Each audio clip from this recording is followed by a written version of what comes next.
Okay, we're going to do a quick video because I want to try and actually succeed at doing a quick video. I was going to do Lego, but I thought I'll just go over a couple of things that I picked up recently. Mainly these two things. So these are Flipsiders from the late 80s, 1987. This one says 1988. I've been wanting to buy these for a while, and they haven't come up on Trade Me, which is New Zealand's version of eBay. I mean, I could buy it off eBay, I guess, but that's like maybe these are quite a lot more common on eBay, I suspect.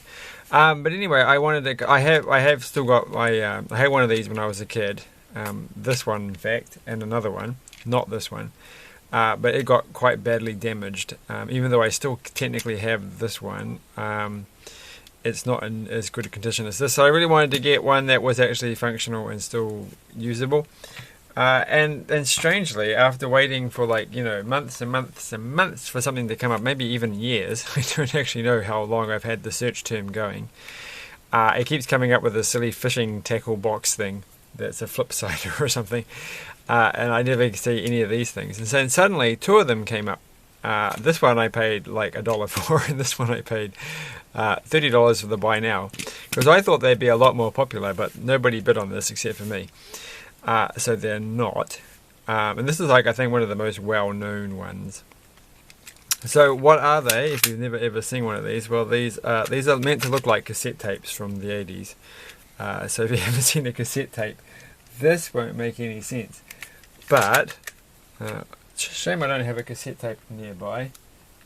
It's the kind of thing that I may actually have. But anyway, they fold out like this, and then they turn into little games you can play. And they've got like the pieces hidden in here. They're basically little board games. So I'll take this out, and you get little pieces, and they're different colours. It's always basically the same thing. Four different magnetic things. So they're magnetic, so they stick to the things. And then you start, I think, in this game you start there. And you start there. So I'm not entirely sure how you play this one, but I think no one seems to know that you can't seem to get the instructions very easily. But I found somebody who tried to remember. Oh, that's the other thing. So when you pull this back, it spins around, and you get. This one doesn't always spin. Sometimes it locks. It does undo itself. So don't go all the way to the end. Oh, what do you expect? It is 25 or so years, 26 years, 25. And I think how this works is that you start off and you read the red one, I think, and then you go like 1, 2, and then you're landing on. So pretend you're the red. So we're in level 1 in this part of the not a dungeon, you see, because this game with this thing here is called Dragon Master. It's not called Dungeon Master, and it's like, oh my gosh, like I'm convinced it was called Dungeon Master. But anyway, so you end up on F, and that tells you what kind of monster you're facing. So F is probably the hardest one. This is F here, right? And so you can try and defeat them, or you can not try and defeat them. So you can ignore them if you want. I might do that. So I'll move the blue player because I want to win. That's the point. You'll see what I mean. So that's a 6. 1, 2, 3, 4, 5, 6. We end up on C. C is like this goblin character, and then we're going to say, well, we're going to fight them. And so what you do is you spin it this time, and then you add up these numbers. You've got a 5 and a 2, and you add up your experience level, which is 0 at the moment. And we're on level 1, so I have to beat 7. So I got 5 or 2, so it's 7 or more, I think. So in this case, I beat them. And that number there means +1, which means I get 1 experience point. But if I'd lost, I would have lost an experience point. Well, I wouldn't have done anything. So we'll try it again. And now we're the red player, and we can move 1. And they're on an A, which is the easiest one. And this one, you can't lose, right? So even if you fail to kill the spider, you don't lose anything, which is not a good example. 6 and 6, I got a 12, so I definitely got that. So now I'm on to 1. Now we'll do the blue player. And we've got 4 and we've got 4, so we have to move 4 places. 1, 2, 3, 4, and now we're D. So we'll try them, but they're harder to beat than the goblin because their scores. So I have to get an 8, but I've got a 1, so I only have to get a 7. And I got a 6 and a 4. So now I'm blue. So now I go up to 2, and because I defeated that one. Because I wanted to, that's right. And the aim of the thing is I have to go around until I get to 5, and then once I get to 5, then I transfer to level 2. And I do the same thing again, all the way up. So we do that. But this time you have to do the middle number, which is 7. So if I was fighting the spider, I'd have to get a 6. And then eventually you do that in level 3, and then you'd have to get a 7 if you're fighting a spider, and then you get to the dragon. And I think how it works is that you basically have 5 points, experience points no matter what you do, but you always have to try and fight the dragon, and it just basically ends up being who's the first person to defeat the dragon, which is quite hard because the dragon, you know, has like 13, which is not too bad if you start with 5. Because if you've got 5 experience points, you only have to get 8, which isn't very hard. So I don't know how fun this game is, but it makes me think about what does it really remind me of? Well, it's a little bit like Dragonwood, I suppose, in the way that you have to add up dice to. If you never played Dragonwood, it's a card game which I don't have on me. Where you do this thing where you roll dice and you have to play cards to get as many dice as you want, or you can, and then the more dice you have, the easier it is. So in this case here, you only got two things. It's always the same thing. So I think that's how the game works, and that's quite fun. So that was a bit more long-winded, but it is quite hard to find instructions on how to play the game. So the only instructions I could find basically said, you know, this is how I kind of remember playing it, like.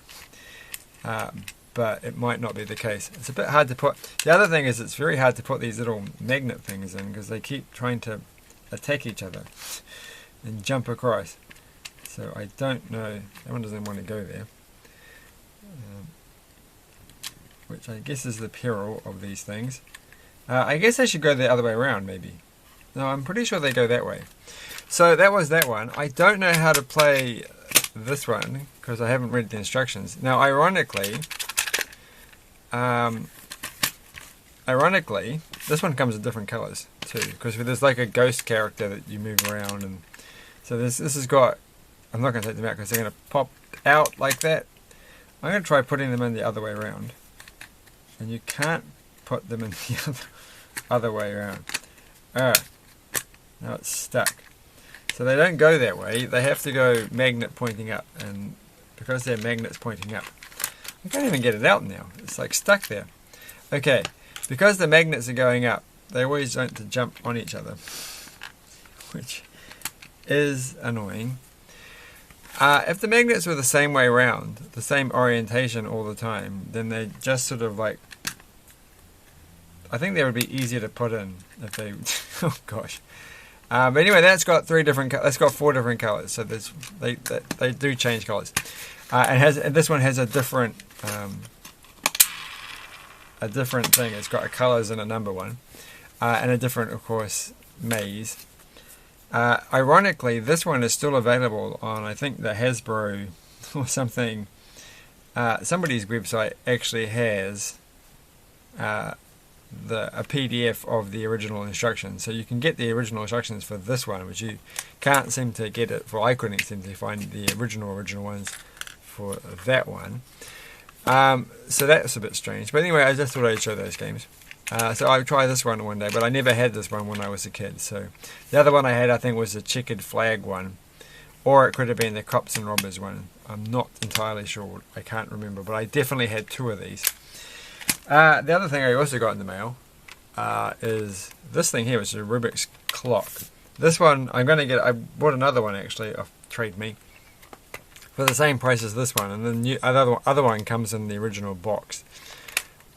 So nowadays kids are all still like Rubik's Cube this and Rubik's Cube that, which is one of those things I'm always trying to get around to learning to do properly. But I had this when I was younger, and I had a little book that told you how to do it, and I got quite good at doing it. So, but I can't remember how you do it anymore. It's all completely... I can't even remember that you have to do this thing where you have to try and aim, I think, for these things first and then the corners last or something like this. And but this one's actually really hard to use. So I don't know how to... Like, that one's okay to turn. But I don't remember it being this.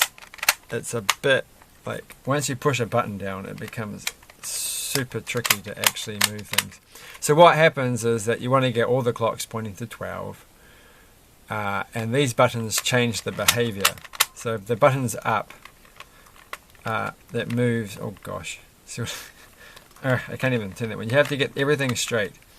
So I just don't remember it being this frustrating. So because this one is up, only these 4 move. But on the other side, only 1 moves or something like this. So you can see that only that one is moving. But on the other side... those 4 are moving, and if you move, you have to get it just right. Move those 2 up, so these things move up and down, then you can move 6 at once. And so that's that game, and it is actually it's a lot easier to do than a Rubik's Cube, to actually get them all to point to 12, but I, as I said, have forgotten how you actually do it. This one I think's got water damage. So hopefully the next one that I'm getting in the soon, with the box and everything, will be in better shape than this one and will actually turn a bit easier. I wonder if there's like a trick to get them to turn, or if it's just worn down, or if it was just that bad when it came out, because it's not like the thing that you never... I haven't seen this reappearing, you know, being the next craze. Like Rubik's Cubes have been around for so long. A Rubik's Cube came out well before this thing. And I remember this being like, oh, this is the new big Rubik's thing and it's going to take over the world, and it didn't. Because A, I think it was easier than a Rubik's Cube, and B, it's frustrating to use. And sometimes it works. Like, this is how I remember it. Look, that's moving nice and smooth. So maybe there will be hope. Well, it's relatively smooth compared to this one. Well, now it's okay. Now it's okay. I don't know. Maybe maybe the more you use it, the better it gets. But I'm going to try and look up and try and find out how you actually do it quickly, because I could do it like a minute, which sounds so long in the world of Rubik's Cube people who can do things in like 30 seconds. But it was impressive for me when I was a kid. So thanks for watching. Those are old school games from the 80s. This is from 1988. So 87, 88, 1988. So thanks for watching, and bye.